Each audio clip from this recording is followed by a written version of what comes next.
What is Vital? We're here to bring next-gen technology to healthcare, right? I think that's the crux of it. So you go into any emergency room, you go into any hospital, and you look at the software they're using, it's from the 90s. What we want to do is bring that consumer-level design, smarts, things like AI, machine learning especially, we want to bring those all into healthcare, and especially around the patient journey. Med tech, right? Health tech. You can't just have a shitty MVP out there, right? 100%. In fact, Aaron, our CEO, he's just been at South by Southwest and he's just cut a video saying the exact same thing. I may have watched that. Yeah, epic. Hi, I am Aaron Patzer, the founder and CEO of Vital. You can't use an MVP, minimum viable product in healthcare. You actually have to build the full product, get the cyber liability insurance, be buttoned up, HIPAA compliant, all of that before you can get your first customer, and how hard that is. The best thing about startups, in my mind, is just you learn so much so quickly and you're constantly learning. How do you do that with technology though, man? Like, how do you be across everything in technology? Because there's so much out there. Even like things like there's Devon now that's just come out like a couple of weeks ago. The only way that we can compete with the other health tech providers, these old school sort of behemoths who are like thousands and thousands of people. You know, we need to be doing things smart. It's not the big who eats the small, but the fast who eats the slow. So every person's value to the company is super high because they're able to do their jobs really quickly, or they don't have to worry about doing something that's an automatable process. I feel like there's a lot of companies saying that they're AI companies now. I think the health tech industry is something that you could really look at automating a lot, right, with ML and doing some interesting things. 100%. There's so much that, like, it's all patterns, right? You're finding patterns, and that's exactly what machine learning is best at, right? That's how everything works. So what's your take on AI as a rule? We're going to get to a point where there'll be... Hey everyone, Troy here. That means you're back with us, or you're here for the first time on the We Fucking Love Startups podcast. Thank you for joining. Today's episode's a real treat. Today we've got Te Riu Warren from Vital AI, Vital.io, which is a healthcare startup going crazy well in the US. They have built something really special. They've been under the radar. Most of you probably haven't heard of them. We've been tracking them and watching them for a while. We know that they've got a killer team and they're doing really amazing things. And so we're really keen to get T on to really talk to us about like how he's done it. Like how do you build a fully functioning health product servicing the US market from New Zealand, not an MVP because you have to go to market with something. And so he really unpicks that for us.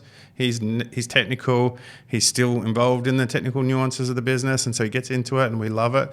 And so I really thank him for coming on. And I think you're really going to enjoy this episode.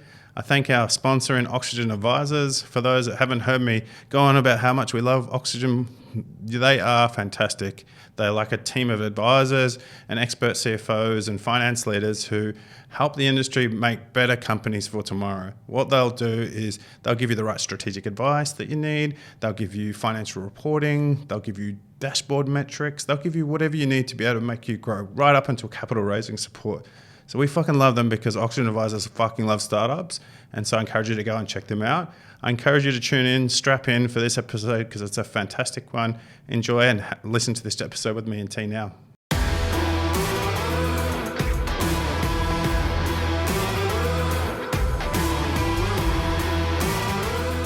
Kia ora. Thanks for tuning in to the We Fucking Love Startups podcast, brought to you by Talent Army.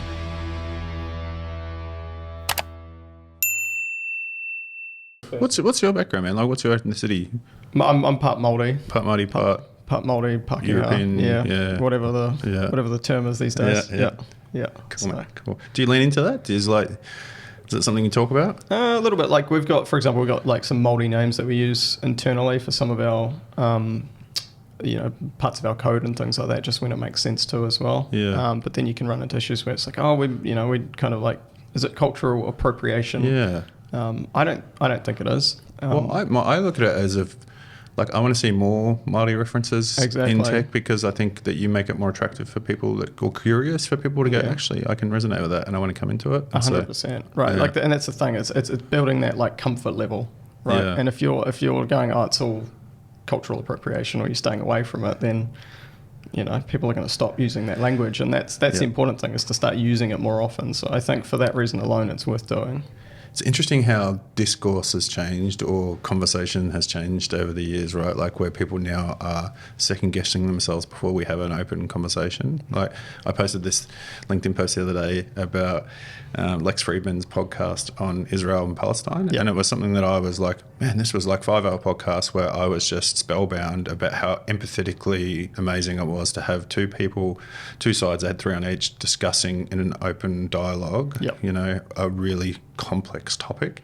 And I posted it on LinkedIn because I thought more people need to see this. You know, we've stopped conversing, we've stopped, you know, having this dialogue, and everyone's too scared to like it. But I had so many people message me behind the scenes saying, man, I'm glad you posted that. I went and watched it. It was really good. It was really interesting. And I'm like, wow, interesting that so many people DM me, but people were too scared to even like it or comment on it. Eh? Yeah, because of fear of being cancelled or, you know.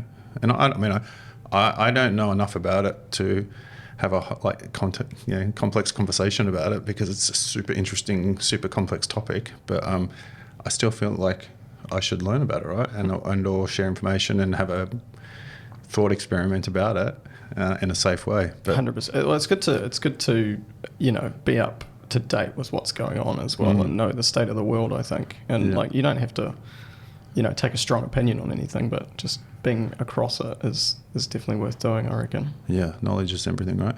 How do you do that with technology though, man? Like how do you be across everything in technology? Because it moves fast so these days. much out there. Like even like things like, you know, there's Devon now that's just come out like a couple of weeks ago. Yeah.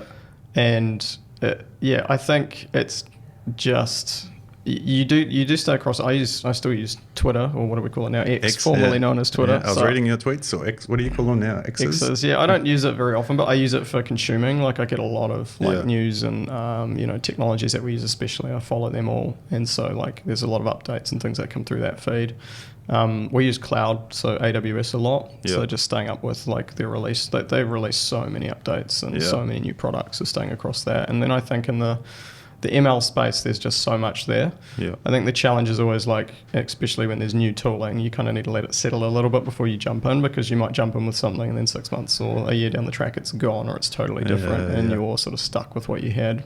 Yeah. Do you, as a CTO, right, like do you, if you're interviewing someone and they come in talking about wanting to use bleeding edge technology, how do you perceive that, or how do you think about that is that something that you're like, oh, interesting that they want to just play with the shiny things, or they're not living in the real world, or they're going to challenge us that this is good?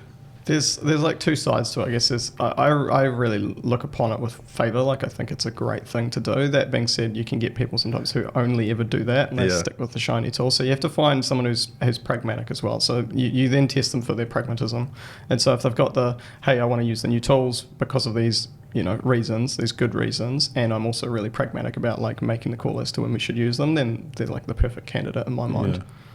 So you just have to balance it with that. How do you, so as the founding CTO, right, when you're having those initial conversations, how do you sit down and say, this is the tech stack that I think we should use? I look at it now after like learning everything I have over the last 7, 10, 12 years. Yeah. Things which we can move quickly with now, but then in the future we can also maintain and iterate on. We've chosen technology in the past where it's really quick to get to market, but then operating it and maintaining it becomes the challenge. And so that's now like a first-class citizen with everything we do. So I also am a big believer in like choosing fewer tools, choosing fewer languages, technologies, right? Because it's a lot easier to teach your whole team, and then everyone can support it versus having pockets of people who are specialists in this or specialists in that. And risk of that specialist leaving, right? Exactly. IP. I read something that you feel that you're particularly proud that you've been at Vital and built systems from scratch. Yep. And so, like, what's that feeling? Talk to me about that as you've scaled now. We've tried to take off the shelf tools, but like especially with the core part of what we do is integrating with healthcare systems, and healthcare data is ancient, right? It's run off this standard called HL7, which is from the 80s. Yeah. Like when they designed it, it was designed to work within a network. Yeah. And this was before people sort of realized that just assuming that things in your network was safe, right? Yeah. So there was no encryption on it. And they're still using that same standard, those same protocols today. And so they have to network them with you, each and every one of those, to basically give you that access to that data. So it's like this really archaic tech that you have to support in this really convoluted way. And so we were like, we don't want to touch that. That's really hard to do. So we used different vendors to do that. And then we just found that we were ending up having to do so much of our own work on the other side of it. It was worthwhile if we just did it. Yeah. And you've got this third party involved, and we would have an issue and you'd go to them and they go, no, it's on the hospital side. We'd go to the hospital, they go, no, it's with that third party vendor. And we'd just be back at square one. And it would take us a long time to resolve those. And then there's the cost as well, right? You're adding another layer of cost in. You're losing some control. You're potentially losing some of those data points if they're not sending you everything that they get. So we've tried it a couple of times. It's never worked. So all of that we're building ourselves at the moment. Most of that we've actually taken in-house. That's hard though, right? Because I imagine as med tech, right, health tech, you can't just have a shitty MVP out there, right? 100%. In fact, Aaron, our CEO, he's just been at South by Southwest and he's just cut a video saying the exact same thing. I may have watched that. Yeah, epic, yeah. Yeah, I think it's really interesting. So, like when I watched that, it was his talk at South by Southwest, and he talked about how you have to have a fully functioning product before you can give it to the first patient, right? Oh, 100%. And especially with healthcare, the bar is so much higher. You have to be HIPAA compliant, especially if you're selling into the US. What's HIPAA compliant for folks that don't know it? So it's a government regulation in the US where there are certain standards around privacy and security controls you need to meet. So and you and all your vendors need to meet it. So any vendors that touch protected health information, PHI, they all need to meet this standard. Yeah. And so like things like Slack, if we're talking about like we're debugging an issue, we're really careful. We don't want to put any PHI in Slack, but all the same, right? If someone accidentally like drops in a first name, right, that's all it could be. And we know that, the context of that is healthcare. That would kind of classify it as PHI. So we take that really seriously. And so with all of our tooling that we need to use, whether it's for debug support, we need to make sure that we've got these agreements in place. And it's a huge barrier to entry because a lot of companies, a lot of vendors, when you go to talk to them about doing HIPAA support, offering you a BAA, they'll charge you, they'll put you on the enterprise plan. So you're a startup coming in, you don't have the use, you're just trying to prove out your product market fit, and instantly they're like, cool, you need to pay us like $5,000 a month or $10,000 a month for this enterprise solution. So does that mean that for health tech you need much more money in the bank to build a product? Yeah, I think so, definitely. Yeah, and we've been lucky because, Aaron seeded the company, right? Yeah. Like he's done really well with Mint and with other startups in the past, and so we had that going into it. But like he sold Mint.com to Intuit for 170 mil. I'm not sure exactly what the figures were. I'm sure they're somewhere, but and then he went and worked at head of product there. So he's worked in small companies, he's worked in very large companies, so he's had that whole range of experience, and that's one of the reasons I love working at Vital, is just working with Aaron so closely, and we still, all these years later, we still get on like that. It's amazing. I read a post recently from him on LinkedIn where he talked about you and I forgot his name, the doctor something. Dr. Justin. Justin. It was just a really lovely post, man, where he talked through like the journey and people that he's worked with. Like it was clear to see that you guys all share some core values and a mission there, which is, I think, really needed in that early stage, right? 100%. And you just, you needed, it's going in for the long haul, right? It's like a marriage, right? Where you're in it for a very long time, potentially.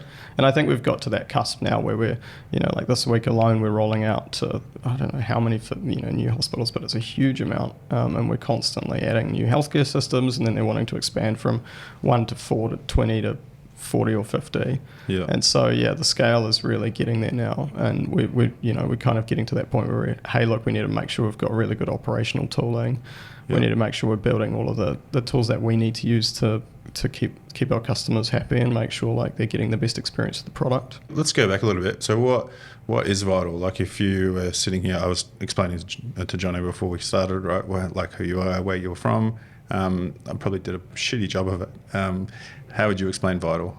Vital, we're here to bring next-gen technology to healthcare, right? I think that's the crux of it. So you go into any emergency room, you go into any hospital, and you look at the software they're using. It's from the 90s. It's like tabs upon tabs. It's like just these hugely complex UIs. It's built. It's not built for the user experience, right? It's built because they needed to digitize things in the early 2000s or like mid 2000s. And so, what we want to do is bring that consumer level design, smarts, things like AI, machine learning especially. We want to bring those all into healthcare and especially around the patient journey. So we start with the ER, that's kind of the gateway to the healthcare system. You think of someone who breaks their leg, right? They go into the ED, they get seen, and then they've got things like rehab. They'll have to come back and get the cast off later or moon boot, whatever it might be, right? So it's the start of their journey with that healthcare system. So we wanted to start there because it's that first touch point. And I really like the first touch point is like I saw some screenshots of someone sitting in an ED, right, waiting to see when they're going to be seen. Yeah. And there was a screenshot of, hey, you're 30 minutes to an hour away from being seen because of X, Y, and Z that's happening behind the scenes. It's such a stressful situation to be in. So you're sitting there, you don't know how long you're going to be. So that's the first thing. So, well, we want to let people know how long they're going to be and why as well. Like, why are they waiting that long? Can they do anything to speed that up? Can they do anything to prepare so that when they are seen in half hour, an hour, they're ready to go and not having to spend another half hour sort of explaining things that they could have prepared for. And then also making sure that like throughout that the rest of that stay, that visit, that they're getting the right attention, they can communicate with the staff appropriately, and then if they move in and are admitted to the hospital, we've got a new product around that now as well, Care Advisor, and we've just launched a new product with Common Spirit, one of our core partners, around finding specialists, and especially in the US where you've got healthcare insurance, and depending on who you're covered by, that's who you can see. It's really important that we can do that for the patient. We go, hey, look, you came in for this, you stayed in the hospital for a few days, here's who you need to follow up with, here's who we recommend, or here's who Common Spirit recommends for you. When are we going to see that in Wellington? I got hit by a truck about 6 months ago. You might I have saw heard. that. Yeah, that was crazy. So I went to the hospital. I waited 8.5 hours before they saw me, and then I got an IV, and I had my toenail removed because it was broken, and a few things happened, right? But largely they let me go. They sort of package you up, right? And then you've got to... Yeah, 16 hours later, they were like, all right, it's time to go. I walked out, I was sort of groggy from the drugs, and I still had the IV in my arm when I was like in the car on the way home. I was like, oh, that shouldn't be there. I didn't have any understanding or awareness about what I had to do next. Yep. Like there was no, you need to see a physio, you need to do all these things. I literally had no idea. I didn't even have a doctor's appointment or anything to go. And so I had to sort of figure everything out for myself. And it was a shit process, a shit experience. The whole thing was, I was like, no wonder our health system's fucked. Like it was just terrible. And so how do you, like... We would love to be in New Zealand. Like, it's definitely, we've focused a lot on the US because we're sort of like, if we can crack it there, if we can make a deal, we can go anywhere. Yeah. And so we've got like a sales team we've just set up now to do APAC. So we are looking at it at the moment. I would love to, if we've got anyone who's keen to help us test this out in the hospital here, we would love to do that. Definitely. Yeah, awesome. It would be nice to have that's one of the challenges we have as well, is we have a lot of our R&D team are based in New Zealand, so product engineering especially, and we can't test the product out in person. We can't see what it's like. Yeah. We have to rely on we're at arm's length from what that's like in the US. Let's unpack that a little bit, right? So first question there is, how the fuck do you as Kiwis take on like New York and America, right? And how do you get to have the credibility to come in as on the other side of the world, bringing software to the US healthcare system? It's definitely I think the geography is probably our biggest challenge. We have the benefit of, because Aaron's driving it, and Aaron is from the US. He's an American. Mm-hmm. He's an American Kiwi. I call him now. Yeah. So he does like 6 months, does he? Or just chases summers? Chases the summers.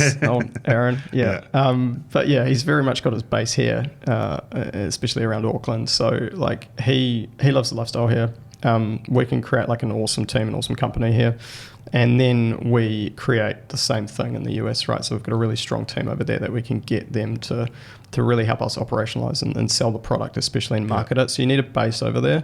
That's really important. We've also got Justin over there full time, and Dave, our COO, is based over there as well. So like we can put the product out there, and there's trust in it because it's it is being sold to Americans by Americans. I think that's kind of one of the keys over there, and I think it's one of the reasons that some New Zealand companies can struggle sometimes, is because they are a Kiwi outfit selling into the US, and there's just that already. There's that you're not from here, so like we're not quite sure about the product. Versus if someone in San Francisco or New York goes, and just the confidence of being an American and walking into an American market, right? Versus a Kiwi, like 100%. But the flip side for us has been, because we're not hiring Silicon Valley salaried engineers to build the product and maintain it, then we can, as a company, we factor that in from day one. So we wouldn't be here today if we had hired everyone in the US. We would have been through all of our money a long time ago, right? Versus with the way we are now, we can create a sustainable business. Yeah. How many people are you now?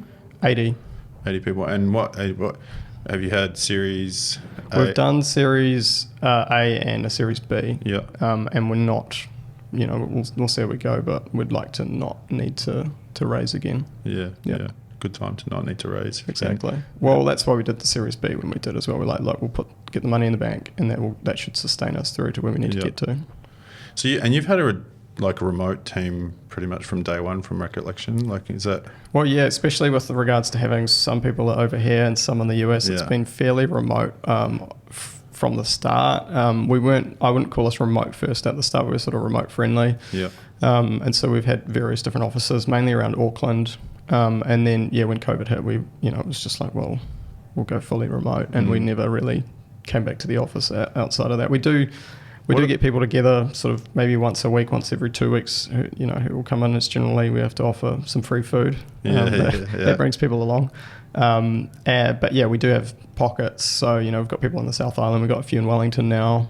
We've still got quite a large presence in Auckland. But then we've got, like I was saying, we've got people around Sydney. Yeah. And then all throughout the US. And the US is already pretty diverse geographically, right? So you kind of... Do you have engineering team people in the US? Yeah, we do. We do. And it's really important that we do, because they're so close to our customers. Yeah. And so they're integral to what we're doing. And we will expand that presence in time, especially as we're sort of running into more requirements around how we need people in the US who have access to the data and no one else. So like even I can't have access to that data, or even Aaron, who's an American citizen, even if he's in Auckland working, he can't have access to that data. It needs to stay protected.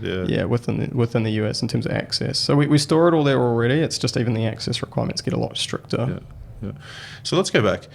You Kiwi guy working with Aaron. How did you meet Aaron? Through friends, through Shane, actually, who was my business partner at Summer of Dev. Yeah. We just met. Aaron had just moved to New Zealand, and he'd just done the Te Aroa trail, like walking from the top of the North Island all the way down to the bottom of the South Island. And I remember explaining rugby to him, and then we ran into each other like 2 months later, and he had forgotten all about rugby, so I ended up explaining it again to him. And then we just got chatting and talking about sort of our experiences. And my background's a lot in front-end development, like web development. Picture fusion from memory. Yep. And some good people came out of there, man. 100%. And even Craig's over in Tokyo at the moment. Such a cool guy. Like I really liked working for Craig. Like he was awesome. Yeah. I think he really birthed a lot of people who've gone on to do really cool things. Yeah. That's kind of how we got to know each other. And then Aaron was like, "Hey, look, this is what I'm thinking of doing." I'm like, "That sounds awesome." Where did he come up with the idea? Talking to Justin, our co-founder, Aaron was baffled at the state of healthcare software from what Justin was describing. Didn't believe it, and then when had a look with him at it, and was like, "You're right. It is from the 90s. It's archaic. It's horrible. We can do far better than this." And that's sort of why we're like, "Look, we want to get in here. We want to start making better software. What's the best way to get a foot in the door, and then we can keep expanding it." And so what do you think, if you go back now, chapter 1, right, in the Vital Book for T, like talk me through what are you thinking, and how are you planning for what's to come? Or are you just like, I'll just get in there and try and figure it out and try and build something and see how it goes? Or did you have some methodology in terms of what you wanted to do? I think building a really solid team, and then building the product out from there was that was the 1 and the 2. Yeah. And when you're trying to find product market fit, it's like all bets are off. You want to just get that product out, getting feedback as soon as you can. Yeah. And the big thing for us was just around the HIPAA compliance. So getting that in from day one. It's really hard to retrofit compliance, especially security practices if you don't do them on day one. So those were always like, let's do those first. Let's get them baked into the foundation of the company. And that's gone on to, they're still the basis for what we do today. We've got a really strong security team now, and compliance team who just handle that all day in and day out, which is awesome. But yeah, back then it was like, look, we need to start with something. Yeah. And so I think having those core roles, the core people in them as well. So we were able to get a lot of feedback through Justin on the medical side, because I've never my background's not in healthcare, so it was all learning as we go, and you need someone, an expert there. So I think that was really important as well. Correct me if I'm wrong, but if I look at your career, you didn't have a huge background in leadership at that moment. I think you'd had a CTO role with the farming or fintech. Yeah, with Hector, yeah, I did that. So how do you then jump in and start building a team? Is that something that you threw yourself into? Did you do it by intuition? Like, what was your process there? Yeah, I think after you've worked with enough people, I feel like you get a good feel for who's going to be a good fit and who's not. Yeah. And so, yeah, and I mean, we brought some people on who ended up not working out. I don't think you can ever get it 100% right either. But you have to. Nor should you worry about judging yourself for that, right? No, 100%. You just got to go into it, and you'll get the people who aren't the right fit. They'll end up working their way out, and the people who are will stay around for like a long time as well. And you'll go through cycles as well. Sometimes you get to a point where your journey and the company's journey is different to someone else's, and you can either try and make it work or you just accept it and part ways and leave on really good terms. Yeah. And so we've done that as well, where people have kind of graduated and gone on to work on the next thing, or they've moved to a place that we can't support, right? We can't support every region. We also have to like lock down where data is accessed. So like if someone wants to go and do a big nomad thing in Europe, we can't do that for some roles. Yeah. So sometimes, the directions are just, don't match up anymore. Yeah. And so we've got a lot of our audience devs, and I would say, not a lot of them are devs, but a lot of them are devs who are interested in startups, but just like not sure if they should pull the trigger or not, and nervous about pulling that trigger. And a lot of questions we get asked is like, what do I need to do, or what experience do I need to have, or what traits do I need to show if I want to get into an early stage startup? Like, what would you say are the biggest things that you look for? I think curiosity is the big one. If you the best thing about startups in my mind is just you learn so much so quickly, and you're constantly learning. How do you define curiosity through the process of like meeting people? So like people who are interested in not just like, hey, I'm going to go and like code this like web page up, but also like not only the rest of the stack, but the company in general. Why are we doing this? Like, what's driving us? Like, are we doing this for money? Are we doing it because we just want to make a difference? Have we got the right people involved, the right investors?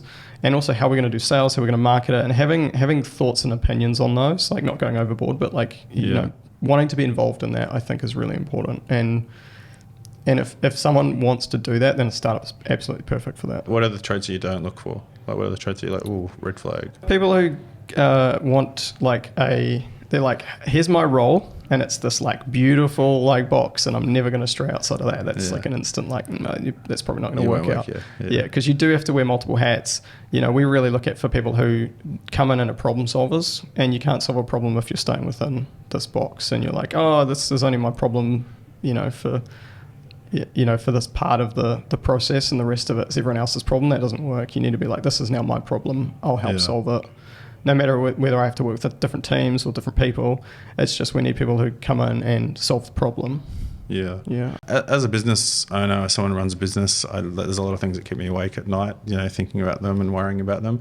I think if I was the founding CTO of an 80-person health tech company, with emergency management software in hospitals in the US, I'd probably be awake a little bit longer.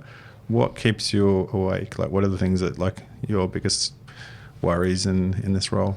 I think making sure we've got really strong security practices is the big one. There's so many issues with that at the moment, especially US healthcare.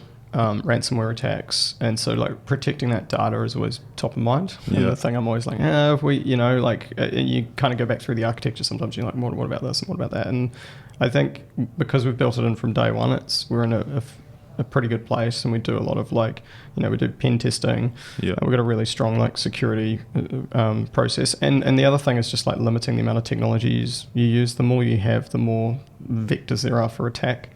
So that's one of them, and then the other one is just making sure the team's supported, right? Like you've got someone who's working on configuring our software all the time, and that's a really hard job to do. So just making sure we've got the right support and thinking through, hey, look, we're probably going to need more there. We're going to like, what's the next thing that's coming? Are we prepared for that. How do you prepare? Like, how do you think about these things that are coming, right? Is that something that you're researching and learning, mentors?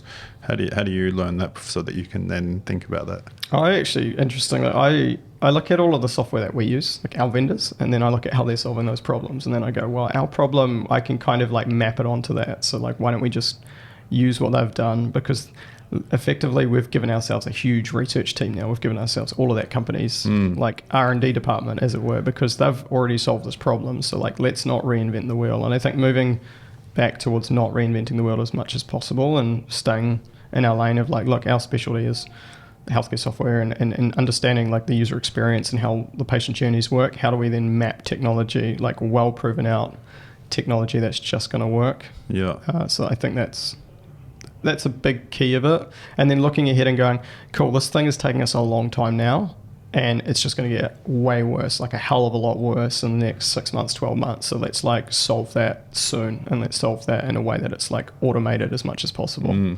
So it's trying to automate as much as we do on a day-to-day basis, because otherwise we have to go and hire people. Hiring people is hard, it's expensive. You bring your headcount up.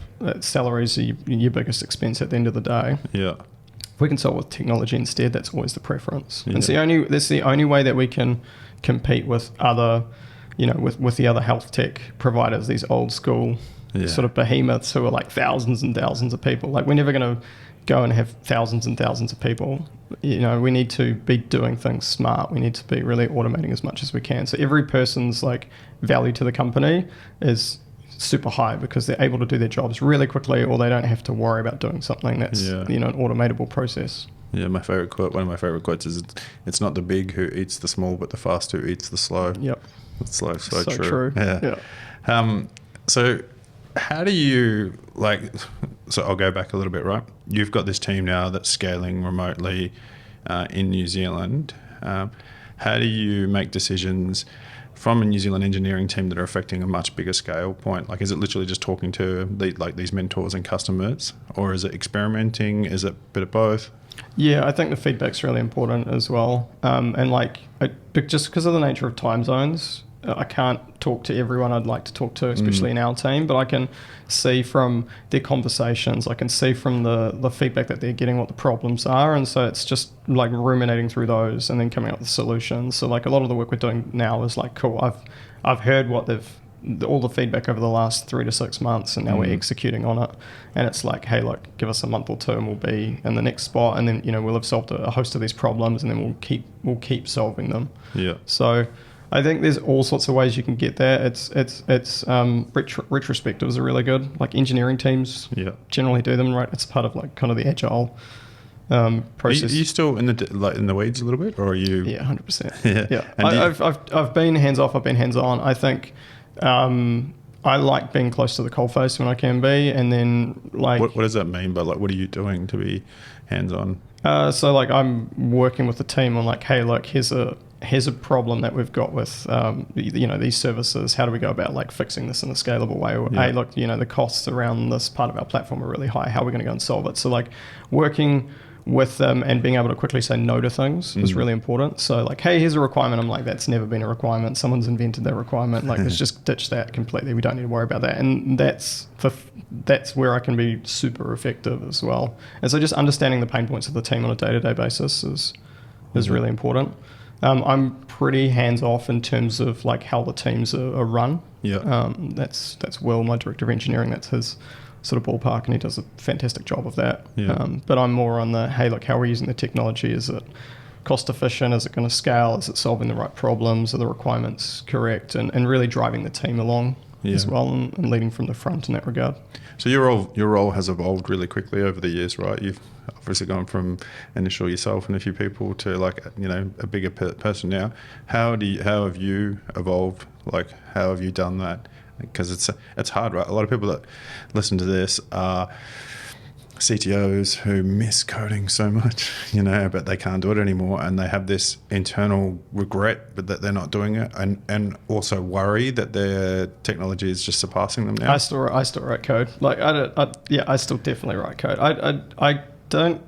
I've never seen the need to not, like, whenever I've tried to not write code, I find like I can't fill my days up. right? Yeah. There's just not enough that, like, so what I've done, it's everyone's different as well, but I'm like, look, here are the things I'm really good at. And if I can go and help drive the team out with like, hey, look, I'll go and like proof of concept up something. And so I'll come up with like the next way we should be doing things. So I'll look at, okay, cool. You know, the way we're doing deployments, for example, is like, this is really slow. The way we're doing our infrastructure management is really slow. Here's this new technology. I'll go and do a bunch of research on it. I'll go and do a proof of concept, and then I'll prove it out, and then I'll bring it back to the team, and then I'll get them on board, and then they can start driving it going forward. So I won't have to be on it day to day, but I can go off and sort of like spearhead those initiatives. And so like, you can't do that if you're not writing code. So those are the things where I can be really, like, I really enjoy those, and I can be really effective with them as well at the same time. And so what that means though is like the day to day of like running the team, you need someone who's really good at that. Yeah. And that's what I've got. Like, that's the way I've structured it. So you control the structure of your org. And so I've structured in a way as I can be focused on that new technology. I can bring in new engineers and get them starting to focus on it as well as I'm driving it along. And then in terms of the day-to-day, keeping the trains running on time, there's someone who's responsible for that, who's not, you know, it's not me directly, it's someone else. Preach, man. I'm a massive believer in we should all play to our strengths. 100%. Everyone's like always like, your weaknesses are this and we should train this and do that. There's no template for a CTO either. They're all different. Like I ended up doing, I still do today, you know, like in terms of like just managing like our general New Zealand operations, a lot of that falls with me. Aaron's, you know, country manager-y. Yeah, and so like a lot of that, I've got a really strong team, and so I just go, look, can, you know, one of you do this and one of you do this, and then it's sort of handled. I've got a fractional EA who helps me with a ton of things. Amy, she's awesome. She's always around whenever I need her, and there's no overhead or anything, and she takes care of things. She manages a ton of logistics and things like that, and so I don't have to worry about any of that. And then I have so much good people time. person too. She's been chasing me up for salary data. Yeah. Last couple of days, apologies, I'm getting it to her. Is that Jessie? Yeah, Jessie's awesome. Yeah, she's really cool. Yeah, awesome, man. So you apply your skill sets where you feel like they're going to be the most effective, and give people the trust to do their roles, like Will and Co and Raf, who's now moving to Raf, Argentina. I'm gonna miss not having him around. Yeah. I'm gonna miss him not being around, but I won't miss the hangovers that come off the back of it. Yeah. Oh, he likes his craft beer. Yeah. One of our other EMs actually has, I think he's beaten him in terms of the amount of craft beers he's drunk as well. Who's that? Nathan. Yeah, because they both use Untapped. Oh, yeah. Do you use Untapped? Occasionally, but I'm more like a whiskey wine. Same. Yeah. And I wouldn't like I largely stopped drinking beer because of Raf. Yep. But Raf and Jason Danner. But I wouldn't want to wake up the next morning and revisit what I drank the night before. No, 100%. I think that's the thing with beer is it's just so much volume versus like you can't drink a lot of whiskey, right? Yeah. Or even like wine's a bit harder to drink a lot of, I find. Yeah, I'm the same. Whiskey and wine now. The return on investment is going to be really huge for me to have Big Nut on the beers like Raf. That was a good reason. Yeah, that was a good reason. I still felt pretty horrible the next day.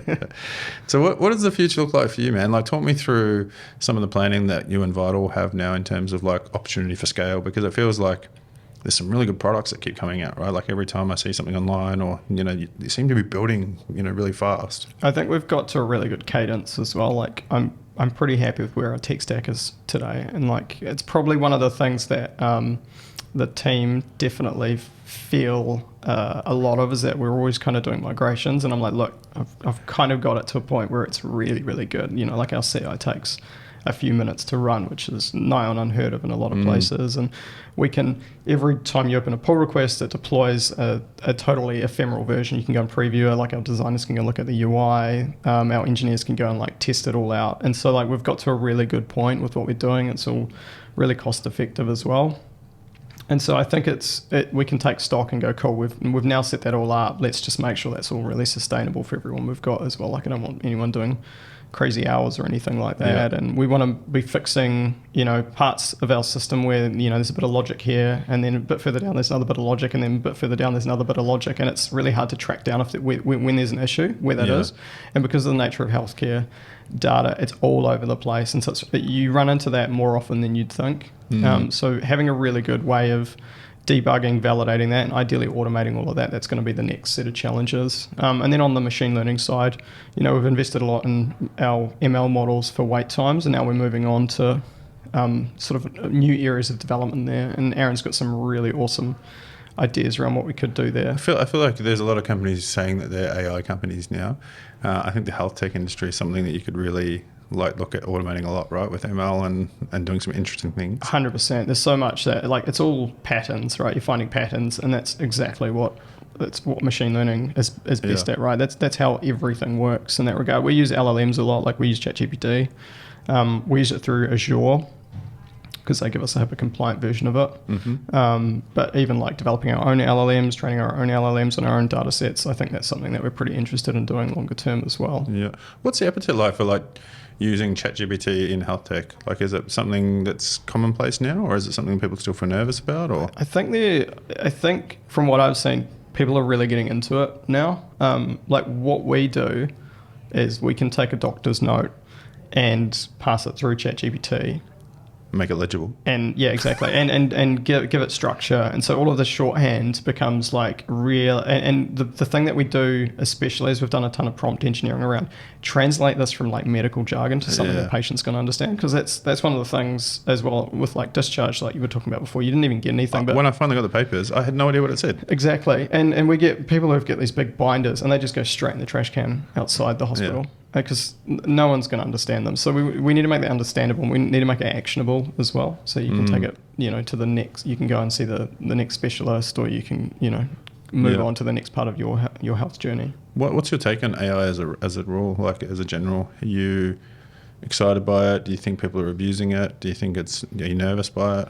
Oh, all of the above. Yeah. I think mainly I'm fairly optimistic about it. I think there's a huge amount of opportunity for it to help us automate things which are currently manual, and I think it's actually going to open up a ton of new job opportunities versus I don't look at it and go, cool, I don't need all these engineers anymore because of this. I go, we use Copilot a lot, and I've pushed the team to adopt it as well. I'm like, look, this is going to make this actually helps us, right? So we should be using it where it's really good. It's good at writing tests. It's really good at writing documentation. Those are two things that typically don't happen very well because they're hard, right? And you're there's a lot of boilerplate or there's a lot of repetition, and people get bored of it, and so they don't do it. And then they focus on writing the business logic. For me, it's those are really good things to have when we come back and look at the code in 3 months, 6 months, a year's time, where we're trying to debug things and they're just not there, versus now they can be there and we don't really have to do any work to get them there. So that's incredibly exciting for me to be able to just have that now. I read a blog the other day about an engineer who was trying to get his team to get more using ChatGPT more as part of their jobs, and they were nervous, and he was like, it's just going to make 10 times engineers 100 times engineers. That's all it's going to do. There'll still be a need for junior and intermediates and everything, but the people that are really good at their craft, it's going to make them 100 times better. And we're going to get to a point where there'll be people who haven't adopted it and have shied away from it, and then there'll be people who are really comfortable with it and are pro users, and that's going to be something you take into account when you're hiring as well.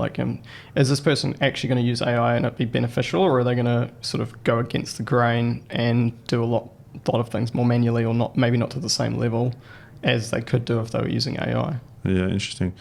What do you think, how do you feel about the startup scene in general in New Zealand? Do you stay interested in it? Are you curious about it? I've kind of been out of the pond a little bit, but it's definitely something I want to get more involved in. Because we do have really good talent here. We've got really good thinkers. Fundamentally, everything that any of us are doing is problem solving, and we have really good problem solvers in this country as well. And you're just finding the people who can think globally. I think that's the challenge. But we have the talent. We definitely have the talent. We've found that over the years. We have such a strong base here, and every new hire we make just blows me away. And I'm just confident that there's going to be more great startups that come out of New Zealand. It's going to happen. It's just a matter of time. One thing I love about Vital is to see a bunch of Kiwis going after American healthcare. Phenomenal, right? Because it makes Kiwis think, I can do something else.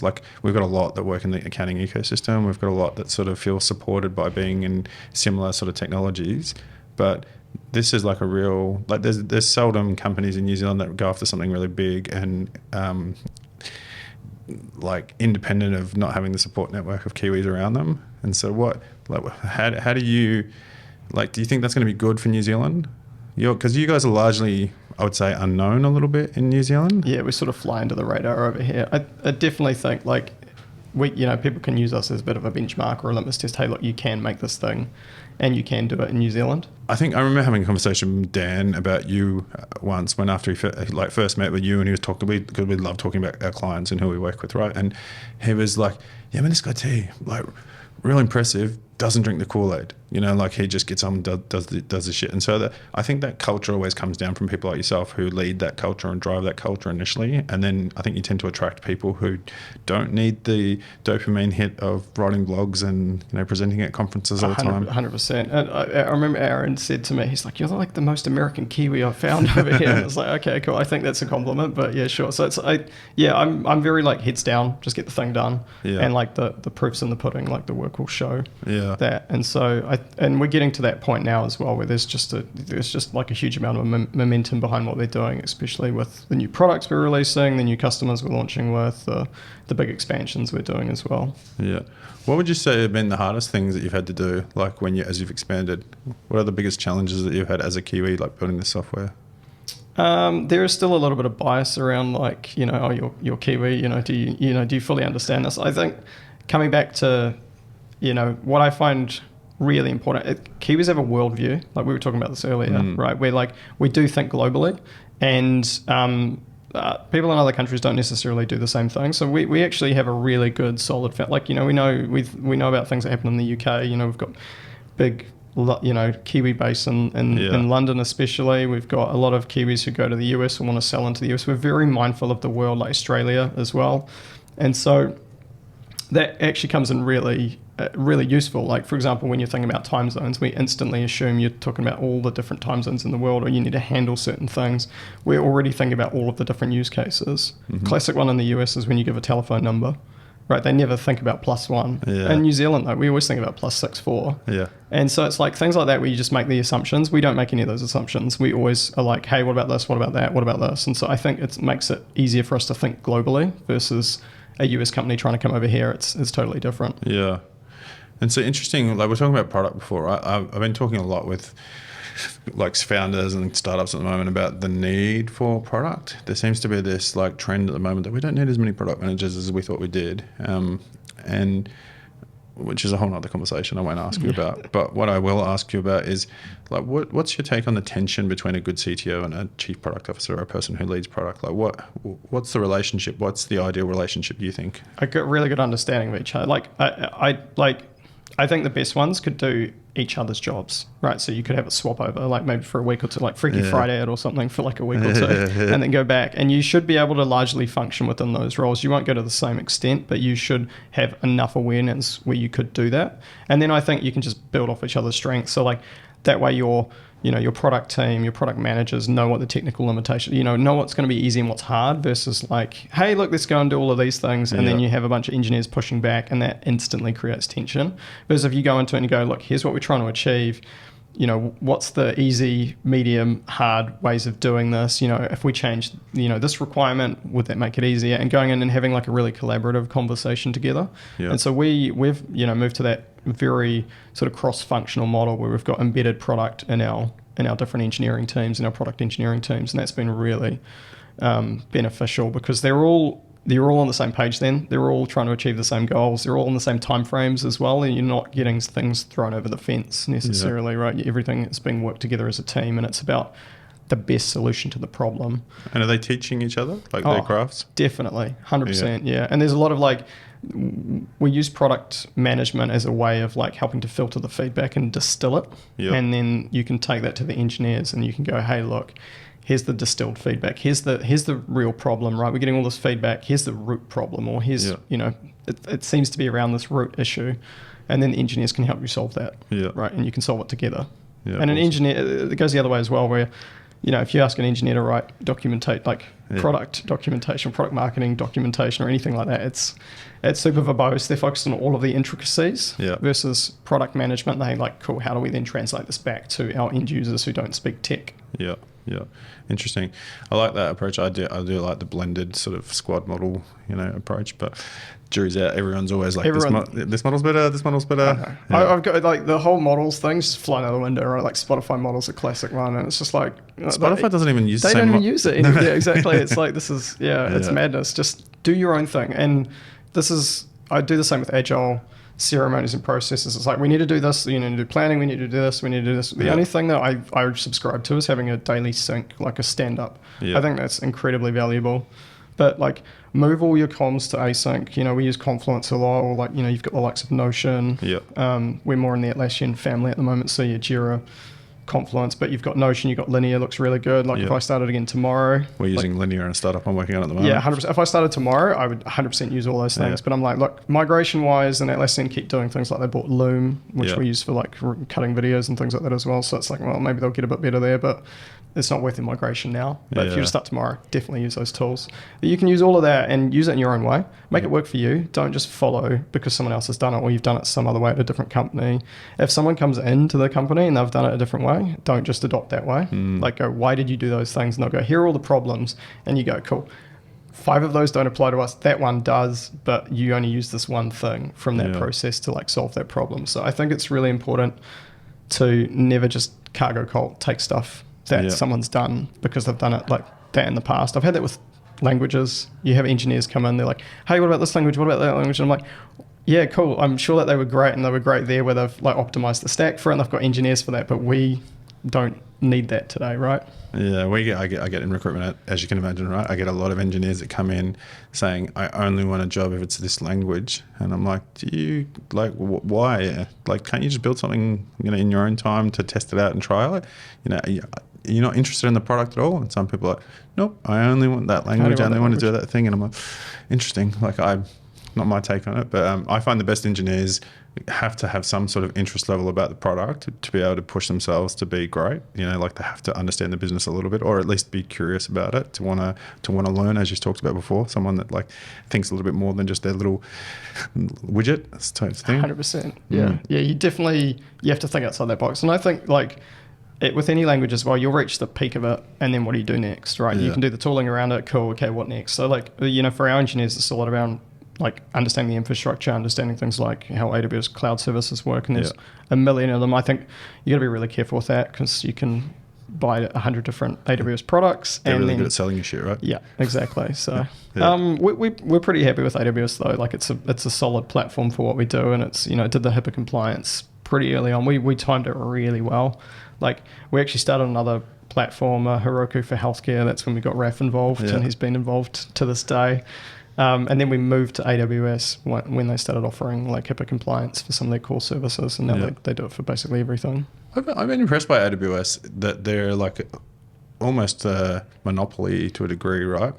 But they haven't been a standing still giant. You know, like they've moved fast and released product and done really interesting things. You know, like, so credit where credit's due, right? Like 100%. Yeah, I definitely like some of the serverless offerings we were always like, oh, there's a few teething, and then you like step back from it and you're like, it's actually a pretty good core product. It's the bits around it, but any products like that, and there is lots of tools out there that, you know, like we use SST now for like our infrastructure as code, and it's absolutely amazing. Like, you know, you can have an engineer developing against real AWS services in like a minute, and everyone's got their own stack, right? We used to have issues where we'd have a single stack, everyone would be trying to use it, and someone's gone in and like added a fake name to the database. Now everyone's like, oh, my tests are fake. Oh, like what's going on here? Yeah, it's all gone. Yeah, serverless. I don't know why everyone's not on serverless at the moment. That's pretty good. I mean, there's definitely some, like we're finding some workloads where you kind of don't need it, but I think definitely when you're starting out, doing you 0 to 1, do it serverless. Yeah, I can't remember the last time we had an issue where it was our infrastructure had fallen over. Well, like, you know, last time we had to restart a server, I can't remember now. It's all just handled for you. Hopefully. And so it means that your team's, you know, focused on writing the business logic, the application code, rather than, you know, having to respond to, the server doesn't have enough memory or processing. For some people it's different though. Like, when you might start with serverless and then you might graduate to, you know, running instances in the cloud somewhere because it's just cheaper. But like for cost to market, serverless is amazing. Yeah, indeed. You sound like a really wise guy in terms of like go back and make good decisions where possible to like limit yourself from going a bit too crazy, which is a horrible way of describing what I just said. But you sound like you've made reasonable decisions in order to go fast and you evaluate them, you change. I think that's one thing I really like doing as well, is always be improving, like the Kaizen approach, constantly improving everything. On that, what would you say, like if you were to go back and say, yeah, I fucked that up, all right, what would be the things, like some of the biggest lessons that you're like, oh, I should have thought about that more? We're working on our fire support now, which is like the next gen healthcare standards. I would have loved to have started that like 6 months earlier. That being said, like it was like there was a regulation set that came at the end of I think 2022, and so we kicked into it first thing in 2023, and we had fire support last year. We're still working on different versions of it at the moment, but it would have been nice to be maybe a little bit more ahead of the curve there. Some of the decisions we made around some of our coding practices, I was pretty hands off with, and once I realised sort of the damage that they'd done, I was like, okay, we got to fix that. And so I'll go back and work with the team on getting those fixed if we need to, because at the end of the day, it's my responsibility that happened in the first place. So I think as well, just pushing the team to keep things simple. Yeah. Don't add complexity, don't add abstractions, keep everything simple.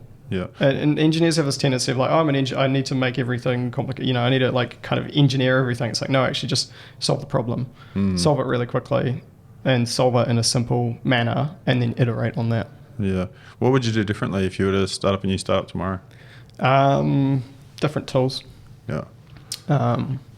Healthcare is really hard as well. So like be up for that challenge. Like everything moves really slowly. Like way. Did you have any idea what you you were getting into at the time? Not really, no. Yeah. I would still do it tomorrow. I think healthcare definitely needs to be changed, and it's just persevering with it and having the patience. But I think it's worth it in the end. But just know what you're getting into as well. Like I've had friends who've done sort of health tech things, and I think they get caught by surprise at how slow it is, and it will always be, very slow moving in terms of, especially when you're trying to sell to healthcare systems. They've got these big security reviews that they need to do, and then you've got all these layers of people, and any one of them can say no at any one point, and then you've got to address that.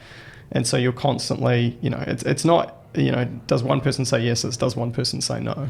Just thinking about this just as a curiosity, right, as we're talking, does the American health insurance industry come into play when you have to build tech for the health industry in the US? A little bit, just in terms of like network coverage and insurance plans. There's also products that we could build for them, or we could basically give them a different version of our product that's helpful for them. So I think those are things that we will look into doing in the future as well. Like it's an important part of their system at the moment. I'm not sure if everyone likes it as it is today, but we can definitely, like, one of the big things for us is, as well as like making the experience better for patients, but also can we cut down the costs in the long term as well. So that's definitely something that's part of like the whole puzzle. Yeah. What would you say to someone that's thinking about getting into a startup right now? Like we've had a pretty weird year of recession-y times and like non-investable startups and like layoffs and likes. And so there's a lot of people who are nervous about going into a startup now. What would you say to those people? I think like it's going to bounce back, right? So always swings and roundabouts, as it were, right? So it might be coming down at the moment, but it will start going up, and you can either get ahead of it now before it starts going up, or you can wait for a year or two and then jump on it. And by that point there, you're going to have a bunch of other people who are first to market. So yeah, glass half full, glass half empty. Depends on how you look at it. I don't think there's any bad time to be in a startup. I think depending on the industry that you're targeting, that might change. Right, like maybe don't target certain industries. It was like, in COVID, don't start like a hotel management business, hotel software management business or something like that, right, where it might be a little bit more difficult. But I think unless the industry you're targeting is like, drastically cutting all costs, you can still prove out like a product. And the other thing is with cost cutting, you can, if you're a startup that's, focused on that, they'll buy your product, right? If there's an ROI there, if you're like, cool, you spend, $500, $1,000 a month with us, and we can save you $5,000 or $10,000 a month. Like we use Vantage for our cost controls, and it's saved us so much in our cloud spend. Right, it's like we've saved far more than we've spent on that product. So like it's a no-brainer for me as to why we'd adopt something like that and keep it around. Vendors often ask me, what's the best way to get in contact with CTOs? They're like, so we've been spamming them on LinkedIn and that doesn't seem to be working. Like, what's the best way for us to get in front of like startup CTOs? I think one of the best ones I've ever seen was like someone sent me like a video book. You open it and it had like a video playing, and they had like a coffee. Like a physical book? Yeah, physical book. And it had like a little TV in it, like a little screen, not TV, a little screen in it. And it had like, they had like a coffee, like a takeaway coffee cup with my name on it. They're like, oh, we really want to meet with you and have a coffee with you. And I was like, this is really cool. I didn't follow back up on it, so it didn't work, but I thought it was really cool, and it's still like stuck in my mind. Right? Yeah. Who was the vendor? I can't remember. Someone in Parnell trying to sell something. I don't think it might have been recruitment or one of those like, oh, we'll offer developers for. Yeah. Oh, actually, like I think I've heard of that guy. Yeah. It was a guy recruiter. Yeah. Yeah. Yeah. So like, there's one for the tool. I mean, to be fair, I think like just sitting down with someone and being human, being real is, for me, is super effective. If you're like, hey, look, you're probably going through a lot at the moment. You might have raised some money.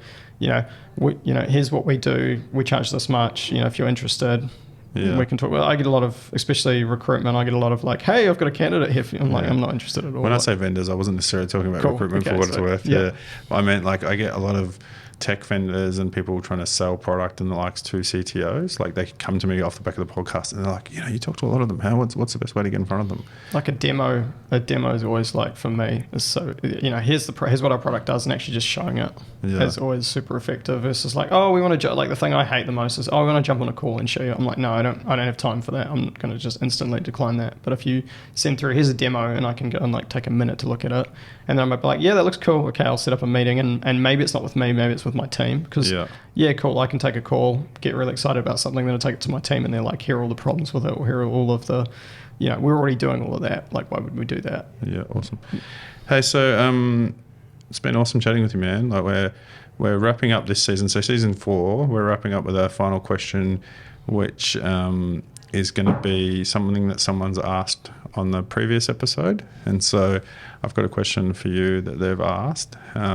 And I want you to think about what you'll ask the next person, not knowing who the hell they are. Yeah, awesome. But so have a think about that. The previous question that someone asked is, they said, what makes you stand out from other people in your industry? I think for me that's easy. Probably youth. Yeah, I'm pretty young compared to maybe other people in the industry as well. And I think that's something that's been a strong point as well. Has there also been like imposter syndrome times where you've been like, I'm young, I shouldn't be in this position, or are you just like, fuck it? I think everyone goes through different periods of imposter syndrome. I've kind of got like a self-confidence, cockiness. That's great. I love that. I think if you've got that going, and you need to play it to your strengths. Yeah. You can either let it like ruin you, or you can like let it drive you. And I let it drive me. But I think there's a difference between confidence and cockiness than arrogance. Yeah. Right. Like they're in different spheres for me. They're different worlds. Confidence and cockiness is, I have belief in my abilities that if I don't know it, I can figure it out. Arrogance is, I'm smart. I don't need to think about it. I don't need that. I don't need those opinions. Yeah. No, I'm like, look, I can figure this thing out. That's always like, and I'm confident I can get to a solution. Yeah, awesome. Yeah, with anything, just throw it at me. I can figure it out. Good answer. I like that. What would you ask the next person on the podcast? In terms of the structure of your week with meetings with your team, what does that look like, and why is it done that way? Interesting. I really like that question. Yeah.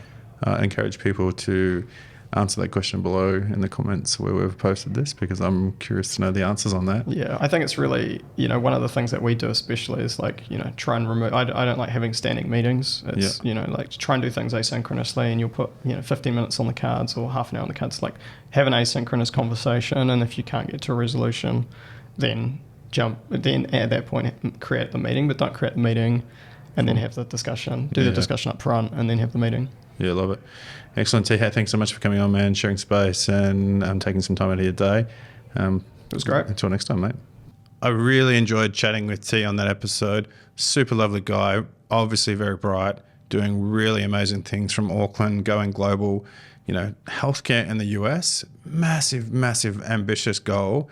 And to know that we're doing something as cool as Vital from New Zealand, it's phenomenal for me. And so I'm glad that you get to meet and see and hear these people that we know of in the industry, or these people that we're meeting for the first time, to try and get them out to you so that we can help you with whatever startup you're working on, or for whatever startup you may be working on in the future.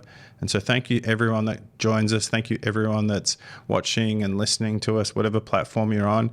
I really encourage you to jump on and support us right now. That's the only thing that we ask from you, is that you subscribe on YouTube, you follow us on Spotify or Apple or whatever platform that you're watching. It really helps us to continue growing this by attracting sponsors and growing the podcast to get guests and bigger guests every year, and just to get a little bit better. Jono's getting fancier with his lighting equipment, and he's getting fancier with everything because of the help that you're giving us. And so thank you so much. I'll see you on the next episode of the We Fucking Love Startups podcast. This podcast is produced by Jono Tucker from Empire Films.